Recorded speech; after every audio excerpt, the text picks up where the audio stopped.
It is used in the treatment of bacterial infections.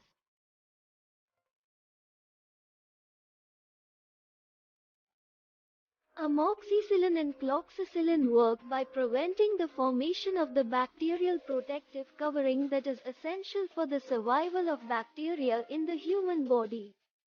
Lactobacillus is a live microorganism which restores the balance of good bacteria in the intestine that may get upset with antibiotic use or due to intestinal infections.